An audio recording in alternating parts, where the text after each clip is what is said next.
Hello friends, welcome to Kannan info Tamil. நம்ம இன்னைக்கு என்ன டாபிக் பார்க்க போறோம் அப்படின்னா 3 முக்கியமான டிஃபென்ஸ் அப்டேட் இந்த வீடியோல பார்க்க போறோம். முதல் டிஃபென்ஸ் அப்டேட், இந்திய விமானப்படையில ஒரு அதிநவீன விமானம் சமீபத்துல இணைக்கப்பட்டிருக்கு. இந்த விமானம் இணைக்கப்பட்டதன் மூலம் இந்திய விமானப்படைக்கு இருந்த ஒரு மிகப்பெரிய பிரச்சனை தீர்க்கப்பட்டிருக்கு. இந்திய விமானப்படையில எந்த விமானம் இணைக்கப்பட்டிருக்க விமானத்தோட செயல்திறன் மற்றும் சிறப்பு அம்சங்கள் என்ன அப்படிங்கிறது குறித்து பார்க்கலாம். அடுத்த அப்டேட், இந்திய கடற்படைக்கு சொந்தமான ஐஎன்எஸ் கொல்கத்தா டெஸ்ட்ராயர் ரக போர்க்கப்பல் சமீபத்துல இந்தோனேஷியாவுக்கு சுற்றுப்பயணம் போயிருந்துச்சு. இந்த சுற்றுப்பயணத்தின் போது ஐஎன்எஸ் கொல்கத்தா டெஸ்ட்ராயர் ரக போர்க்கப்பலை இந்தோனேஷிய கடற்படை வீரர்கள் சுத்தி பார்த்திருக்காங்க. அப்பொழுது ஐஎன்எஸ் கொல்கத்தா டெஸ்ட்ராயர் ரக போர்க்கப்பல்ல இருக்கக்கூடிய ஆயுதங்கள் குறித்து இந்தோனேஷிய கடற்படை வீரர்களுக்கு எக்ஸ்பிளைன் செய்யப்பட்டிருக்கு. இதுல இருந்து இந்தோனேஷியா ஒரு முக்கியமான விஷயத்திற்கு தயாராகி கொண்டிருப்பது மிக தெளிவா தெரியுது. அது என்ன விஷயம், எதற்காக ஐஎன்எஸ் கொல்கத்தா டெஸ்ட்ராயர் ரக போர்க்கப்பலை இந்தோனேஷியாவுக்கு இந்தியா அனுப்பி வச்சிருக்காங்க, இதன் மூலமா இந்தியாவுக்கு கிடைக்கக்கூடிய நன்மைகள் என்ன அப்படிங்கிறது குறித்து பார்க்கலாம். அடுத்த அப்டேட், இந்திய தரைப்படை தன்னுடைய ஆர்ட்டிலரி யூனிட்ஸோட வலிமையை அதிகரிப்பதற்கு ஒரு மிகப்பெரிய திட்டத்தை செயல்படுத்த இருப்பதா செய்திகள் வெளிவந்திருக்கு. இந்திய ராணுவம் தன்னுடைய ஆர்ட்டிலரி யூனிட்டை வலிமைப்படுத்துவதற்கு என்னென்ன விஷயங்களை பண்ண போறாங்க, என்னென்ன ஆயுதங்களை ஆர்ட்டிலரி யூனிட்ஸ்ல இணைக்க போறாங்க அப்படிங்கிறது குறித்து நம்ம டீடைலா இந்த வீடியோல பார்க்கலாம். நம்ம சேனல்ல டிஃபென்ஸ் மற்றும் ஜியோபாலிட்டிக்ஸ் சம்பந்தமா தினம் ஒரு வீடியோ பப்ளிஷ் பண்ணிட்டு இருக்கோம். உங்களுக்கு நம்ம சேனல்ல பப்ளிஷ் பண்ணக்கூடிய வீடியோஸ் பிடிச்சிருந்துச்சுன்னா சேனலை சப்ஸ்கிரைப் பண்ணி சப்போர்ட் பண்ணுங்க. நீங்க பண்ற ஒவ்வொரு சப்ஸ்கிரிப்ஷனும் எனக்கு அடுத்தடுத்த வீடியோஸ் போடுறதுக்கு ஒரு மோட்டிவேஷனா இருக்கும். சமீபத்துல இந்திய விமானப்படையில C-295 அப்படிங்கிற ஒரு அதிநவீன விமானத்தை இந்தியன் டிஃபென்ஸ் மினிஸ்டர் திரு ராஜ்நாத் சிங் அவர்கள் தலைமையில படையில் இணைச்சாங்க. இந்த நிகழ்ச்சியில முன்னாள் ஏர் சீஃப் RKS பதோதரியா அவர்களும் கலந்து கொண்டாங்க. அவர் இந்த நிகழ்ச்சியின் போது இந்த C-295 விமானத்தை இந்திய விமானப்படையில இணைப்பது ஒரு சரித்திர முக்கியத்துவம் வாய்ந்தது அப்படின்னு சொல்லியிருக்காரு. அது மட்டும் இல்லாம வரும் காலத்துல இந்திய விமானப்படையின் முதுகெலும்பா இந்த C-295 விமானம் செயல்படும் அப்படின்னு சொல்லியிருக்காரு. இந்த C-295 விமானம் ஒரு மிலிட்டரி டிரான்ஸ்போர்ட் ஏர்கிராஃப்ட். தற்போது இந்திய விமானப்படையில ஆவ்ரோ 748 அப்படிங்கிற பழைய விமானங்கள் தான் பயன்படுத்தப்பட்டு வருது. இந்த விமானங்கள் கிட்டத்தட்ட 50 வருடங்களுக்கு மேலா இந்திய விமானப்படையில பயன்பாட்டில் இருந்து வருது. அதனால இந்த விமானங்களை ரீப்ளேஸ் செய்ய வேண்டிய கட்டாயத்துல இந்திய விமானப்படை இருந்துச்சு. தற்போது இந்த C-295 விமானத்தை இந்திய விமானப்படையில இணைக்க ஆரம்பித்ததும் இந்திய விமானப்படைக்கு இருந்த இந்த பிரச்சனை தீர்க்கப்பட்டிருக்கு. இந்தியா கிட்டத்தட்ட 56 C-295 விமானங்களை ஏர்பஸ் நிறுவனத்திடம் இருந்து வாங்குவதற்கு சில வருடங்களுக்கு முன்பு ஒரு ஒப்பந்தத்துல கையெழுத்திட்டாங்க.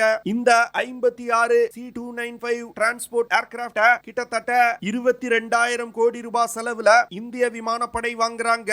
இதுல முதல் 16 விமானங்களை ஸ்பெயின்ல இருக்கக்கூடிய ஏர்பஸ் நிறுவனம் இந்தியாவுக்கு சப்ளை செய்வாங்க. அதற்கு பிறகு மீதமுள்ள 40 C-295 விமானங்களை இந்தியாவிலே தயாரிக்க போறாங்க. இந்த விஷயம் இந்தியாவின் ஏரோநாட்டிக்கல் இண்டஸ்ட்ரிய அடுத்த கட்டத்திற்கு எடுத்து செல்லும் அப்படின்னு டிஃபென்ஸ் எக்ஸ்பர்ட் சொல்றாங்க. இந்த C-295 விமானத்தை டாடா அட்வான்ஸ் சிஸ்டம் மற்றும் ஏர்பஸ் நிறுவனமும் இணைந்து இந்தியால தயாரிக்க போறாங்க. முதற்கட்டமா இந்திய விமானப்படைக்கு சப்ளை செய்ய உள்ள 16 விமானங்களை 2025 வருடத்துக்குள் ஏர்பஸ் நிறுவனம் சப்ளை செய்வாங்க. அதற்கு பிறகு ஏர்பஸ் நிறுவனம் 40 விமானங்களை இந்தியால தயாரிக்க போறாங்க. இந்திய வரலாற்றுல டிரான்ஸ்போர்ட் விமானங்களை இந்தியாவில் தயாரிப்பது இதுவே முதல் முறை. அது மட்டும் இல்லாம இந்த C-295 விமானத்தை இந்தியாவில் தயாரிப்பதற்கு பல தனியார் நிறுவனங்களும் இணைந்து செயல்பட போறாங்க. இதனால இந்தியாவுடைய ஏரோநாட்டிக்கல் செக்டார் பெருமளவுல வளர்ச்சி அடையும். 2020ல ரஃபேல் போர் விமானம் இந்திய விமானப்படையில இணைக்கப்பட்டது எவ்வளவு முக்கியமான விஷயமோ அதே போன்று இந்த C-295 விமானங்கள் இந்திய விமானப்படையில இணைக்கப்படுவது மிகவும் ஒரு முக்கியமான விஷயம். ஏன்னா 60 வருடங்களுக்கு பிறகு இந்திய விமானப்படையில புதிதாக ஒரு டிரான்ஸ்போர்ட் ஏர்கிராஃப்ட் இணைக்கப்படுது. இந்த C-295 விமானங்கள்னால 71 வீரர்கள் இல்லன்னா 50 பாரா ட்ரூப்பர்களை ஒரே நேரத்தில் எடுத்து சென்று டிப்ளாய் செய்ய முடியும். தற்போது இந்திய விமானப்படையில பயன்பாட்டில் உள்ள ஹெவி ஏர்கிராப்ட்கள்னால தரையிறங்க முடியாத மோசமான ஓடுதளங்களையும் இந்த விமானத்தினால தரையிறங்க முடியும். ஒரு யுத்த நேரத்துல இந்த விமானங்களை பயன்படுத்தி வீரர்கள் மற்றும் வீரர்களுக்கு தேவையான ஆயுதங்களை ஏர் டிராப் செய்வது, காயமடைந்த வீரர்களை போர்க்களத்திலிருந்து மெடிக்கல் எவாக்குவேட் செய்வது போன்ற ஆபரேஷன்களை கேரி அவுட் செய்ய முடியும். அடுத்து இந்த விமானங்களை இயற்கை பேரிடர் காலங்களிலும் மக்களை ஒரு இடத்துல இருந்து இன்னொரு இடத்துக்கு டிரான்ஸ்போர்ட் செய்வதற்கு பயன்படுத்த முடியும். அது மட்டும் இல்லாம இந்த விமானங்களை இந்திய கடற்படையாலும் பயன்படுத்த முடியும். அதாவது இந்த C-295 விமானங்களை பயன்படுத்தி மேரிடைம் பெட்ரோல் ஆபரேஷன்களையும் கேரி அவுட் செய்ய முடியும். இந்த C-295 விமானங்களை இந்தியாவில் தயாரிப்பதற்கு குஜராத் மாநிலம் வதோதரால ஒரு தொழிற்சாலை அமைக்கப்பட்டு வருது. நவம்பர் 2024 இருந்து இந்த தொழிற்சாலையில C-295 விமானங்கள் தயாரிக்கப்பட உள்ளது. ஏற்கனவே இந்த C-295 விமானங்களுக்கு தேவையான உதிரி பாகங்களை தயாரிப்பதற்கு ஹைதராபாத்ல ஒரு தொழிற்சாலை அமைக்கப்பட்டிருக்கு. இந்த விமானத்துல பல அதிநவீன தொழில்நுட்பங்கள் இணைக்கப்பட்டிருக்கு. தற்போது இந்திய விமானப்படையில பயன்பாட்டில் உள்ள ஆப்ரோ 748 விமானங்களை விட இந்த விமானம் மிகவும் பாதுகாப்பானது. இந்த விமானத்தை உலகின் பல நாடுகள் பயன்படுத்தி வர்றாங்க. குறிப்பா சொல்லணும் அப்படின்னா ஈஜிப்ட், போலந்து, ஸ்பெயின், கனடா போன்ற நாடுகள் பயன்படுத்தி வர்றாங்க. இதுவரைக்கும் 209 C-295 விமானங்கள் தயாரிக்கப்பட்டிருக்கு. இந்த விமானம் 24.6 மீட்டர் நீளமும் 25.8 மீட்டர் விங் ஸ்பேனும் 8.6 மீட்டர் உயரமும் கொண்டது. இந்த விமானத்தினால 21,000 கிலோகிராம்ல இருந்து 23,200 கிலோகிராம் எடையை சுமந்து கொண்டு பறக்க முடியும். C-295 விமானத்தோட மேக்ஸிமம் பேலோட் கெபாசிட்டி 7,000 கிலோகிராம்ல இருந்து 9,250 கிலோகிராம். இந்த விமானத்தை இயக்குறதுக்கு 2 பிரட்டன் விட்னி PW127G டர்போ பாப் இன்ஜின் பயன்படுத்தப்படுது. இந்த விமானத்தினால 482 கிலோமீட்டர் பெர் ஹார் வேகத்துல பறக்க முடியும். இந்த C-295 விமானங்கள்னால அதிகபட்சமா 5,000 கிலோமீட்டர் தூரம் வரைக்கும் பறக்க முடியும். இந்த விமானத்தினால அதிகபட்சமா 4,125 மீட்டர் உயரத்துல பறக்க முடியும். இது போன்ற பல சிறப்பம்சங்கள் இந்த C-295 விமானத்துல இருக்கு. அதனால இந்த விமானம் இந்திய விமானப்படையில் இணைக்கப்பட்டது ஒரு கேம் சேஞ்சரா டிஃபென்ஸ் எக்ஸ்பர்ட்ஸ் பார்க்கறாங்க. அடுத்த அப்டேட், இந்திய கடற்படையின் INS கொல்கத்தா அப்படிங்கிற ஸ்டெல்த் கைடட் மிசைல் டெஸ்ட்ராயர் ரக போர்க்கப்பல் இந்தோனேஷியாவுக்கு சுற்றுப்பயணம் போயிருக்கு. இந்த சுற்றுப்பயணத்தின் போது இந்தோனேஷிய தலைநகருக்கு அருகிலுள்ள துறைமுகத்துல INS கொல்கத்தா டெஸ்ட்ராயர் ரக போர்க்கப்பல்கள் நிறுத்தி வைக்கப்பட்டிருந்தது. அப்பொழுது இந்தோனேஷிய கடற்படையை சேர்ந்த வீரர்கள் மற்றும் அதிகாரிகள் இந்தியாவின் INS கொல்கத்தா டெஸ்ட்ராயர் ரக போர்க்கப்பலை பார்வையிட்டாங்க. அப்பொழுது INS கொல்கத்தா டெஸ்ட்ராயர் ரக போர்க்கப்பல்ல இணைக்கப்பட்டிருக்க ஆயுதங்கள் குறித்து அவர்களுக்கு எக்ஸ்பிளைன் செய்யப்பட்டது. குறிப்பா INS கொல்கத்தா டெஸ்ட்ராயர் ரக போர்க்கப்பல்ல இருக்கக்கூடிய வெர்டிகல் லான்ச்சிங் சிஸ்டங்களை இந்தோனேஷிய கடற்படை வீரர்கள் பார்வையிட்டாங்க.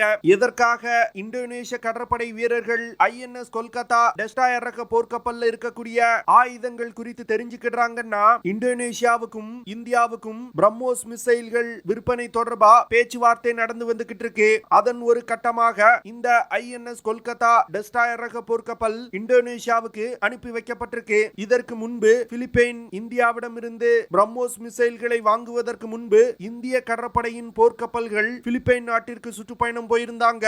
அப்பொழுது இந்திய கடற்படையின் போர்க்கப்பல்கள்ல பொருத்தப்பட்டிருந்த ஆயுதங்கள் குறித்து அவர்களுக்கு விளக்கமளிக்கப்பட்டது. அதே போன்ற ஒரு நடைமுறையை தற்போது இந்தோனேஷிய கடற்படைக்கும் இந்தியா செய்றாங்க.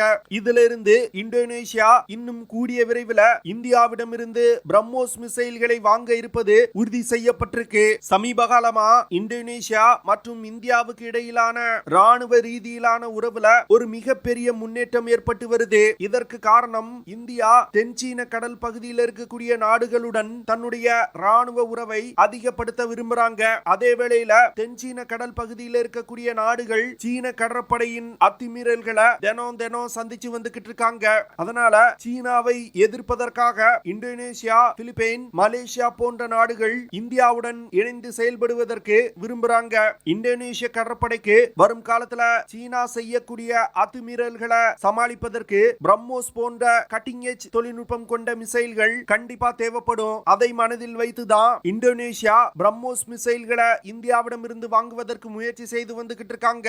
இந்தோனேஷிய கடற்படையில பிரம்மோஸ் மிசைல்கள் இணைக்கப்படுவது அந்த கடற்படையின் வலிமையை மிகப்பெரிய அளவுல உயர்த்தும் அப்படின்னு டிஃபென்ஸ் எக்ஸ்பர்ட் சொல்றாங்க. ஏன்னா சீனாவுக்கு பிரம்மோஸ் மிசைல் அப்படின்னாலே ஒரு பயம். இந்தியா பிரம்மோஸ் மிசைல அருணாச்சல் பிரதேஷ் மாநில எல்லையில டிப்ளாய் செய்யும் பொழுதே சீனா அதற்கு எதிர்ப்பு தெரிவிச்சாங்க. இதற்கு காரணம் சீனாவின் ஏர் டிஃபென்ஸ் சிஸ்டங்களையும் மீறி பிரம்மோஸ் மிசைல்கள்னால தாக்குதல் நடத்த முடியும். இதன் காரணமா தான் பிரம்மோஸ் மிசைல்களை கண்டு சீனா அஞ்சு நடுங்குறாங்க. இந்தியா இந்தோனேஷியாவுக்கு விற்பனை செய்ய உள்ள பிரம்மோஸ் மிசைல்னால 290 கிலோமீட்டர் தூரத்துல உள்ள இலக்குகளை மிக துல்லியமா தாக்க முடியும். இந்த மிசைல்னால குறைந்தபட்சமா 3 மீட்டர்ல இருந்து அதிகபட்சமா 15 கிலோமீட்டர் உயரம் வரைக்கும் பறக்க முடியும். பிரம்மோஸ் மிசைல்கள்னால மாக் 3 அப்படிங்கிற வேகத்துல பறந்து சென்று இலக்கை தாக்க முடியும். அதாவது ஒலியின் வேகத்தை விட 3 மடங்கு வேகமா சென்று இலக்கை தாக்க முடியும். இந்த மிசைல்கள்னால 200 முதல் 300 கிலோகிராம் எடை கொண்ட வெடிப்பொருட்களை சுமந்து சென்று தாக்குதல் நடத்த முடியும். பார்க்கலாம் இந்தோனேஷியா எவ்வளவு விரைவா பிரம்மோஸ் மிசைல்களை இந்தியாவிடமிருந்து வாங்குறாங்க அப்படின்னு. அடுத்த அப்டேட், சமீபத்துல இந்திய ராணுவம் கிட்டத்தட்ட 400க்கும் மேற்பட்ட AT-AGS கன் சிஸ்டத்தை தங்கள் படையில் இணைக்க இருப்பதா நம்ம செய்தி வெளியிட்டிருந்தோம். ஆனா தற்போது இந்திய ராணுவம் AT-AGS கன் சிஸ்டத்தை விட எடை குறைவான டவர்டு கன் சிஸ்டங்களை இந்திய படையில் இணைக்க இருப்பதா செய்திகள் வெளிவந்திருக்கு. கிட்டத்தட்ட 20 ரெஜிமெண்ட் டவர்டு கன் சிஸ்டங்களை இந்திய ராணுவத்தில் இணைக்க போறாங்க. ஒரு ரெஜிமெண்ட் அப்படிங்கிறது 18 முதல் 20 கன்கள் அடங்கியது. அப்போ கிட்டத்தட்ட 400 டவர்டு கன் சிஸ்டங்களை இந்திய தரைப்படையில் இணைக்க போறாங்க. இதன் மூலமா இந்திய தரைப்படையின் ஆர்ட்டிலரி ரெஜிமெண்டோட பலம் பல மடங்கு அதிகரிக்கும் அப்படின்னு டிஃபென்ஸ் எக்ஸ்பர்ட் சொல்றாங்க.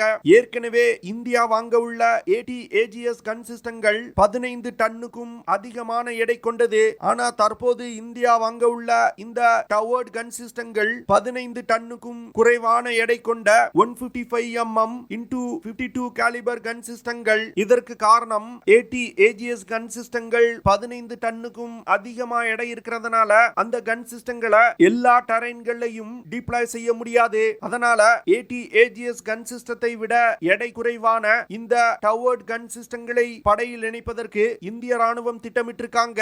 இதனால இந்திய ராணுவத்தால் அனைத்து விதமான டெரைன்களையும் தன்னுடைய ஆர்ட்டிலரி கன் சிஸ்டங்களை பயன்படுத்த முடியும். இந்திய ராணுவத்திற்கு இந்த டவர்டு ஆர்ட்டிலரி கன் சிஸ்டத்தை சப்ளை செய்வதற்கு பல நிறுவனங்கள் போட்டியிடுறாங்க.